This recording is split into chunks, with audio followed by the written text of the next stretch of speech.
Your Excellency, Ambassador Borgstam, first of all, let me thank you very much for hosting this very nice event for us. Dear Secretary General of the Ministry of Finance, Mr. Christopoulou, distinguished guests, thank you for joining us this evening to discuss about the future of sustainable energy. And of course, our focus would be what else? The floating offshore wind. And specifically, we're going to talk about what are the prospects of floating offshore wind in Greece and abroad, and what role, hopefully what leading role, Henrik, can Hecixon play in this transition towards a greener economy, towards a greener future.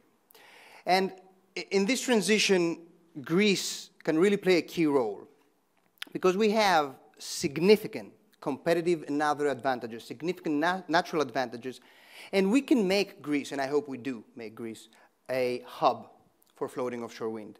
So what are these advantages? First of all, we have some of the best winds, some of the strongest winds in Europe. We have an extended coastline and therefore many places that we can create those offshore wind farms. And for the most part, our waters are deep waters. For 80 to 90% of Greek seas are deep waters, and therefore deep waters means floating offshore wind. Now, in addition, we have a government that promotes renewables. It's a pro-business, pro-renewable government, setting lofty targets and pushing forward for reforms, and I think that's very positive.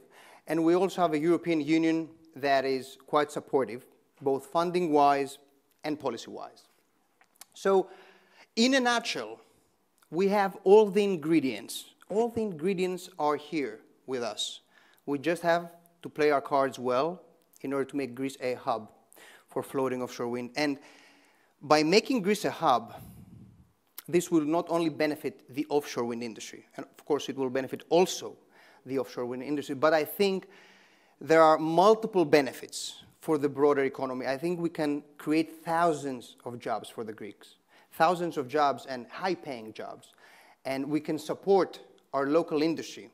We can create a whole ecosystem here in Greece. We have great companies, undersea cable companies. We have great steel companies. We have great cement companies. We have ports. We have shipyards. That's a great opportunity to revive our shipyards as well. So we're talking about multi-billion investments, and I think if we're able to harness that momentum, we will do a significant benefit to the Greek economy. But the floating offshore wind segment has a tremendous potential, and I mean on a global scale. It's not only Greece.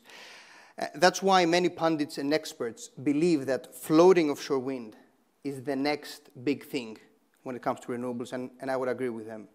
And there are multiple advantages that, very briefly, I'll mention.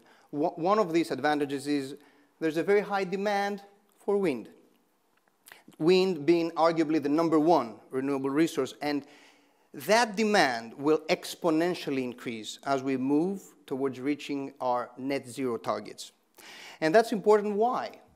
Because the current supply from onshore wind and from fixed bottom, simply put, is not enough to cover that demand and the demand that will come after that. So there is a big area up in the North Sea where most fixed bottom parks have been developed, but we are running out of shallow waters in that area, and simply more than 80%, that's a real number, 80% of the waters of the available suitable areas worldwide are deep water areas.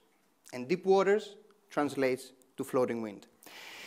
So that's a very important reason. The second reason has to do with the fact that the further out you go, the further in deep waters, the further from the shore, the conditions are very favorable.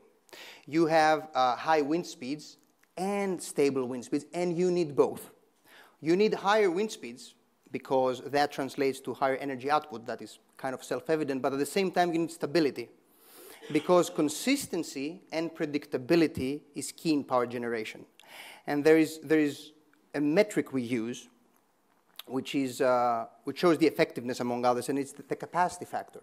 Now, the capacity factor tells you how much of the maximum total energy that can be produced is actually being produced.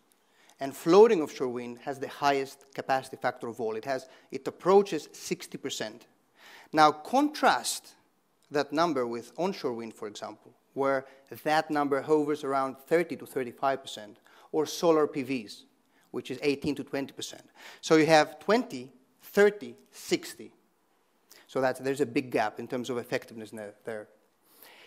The third reason has to do with the environment. And we have some good news there. So what are the good news?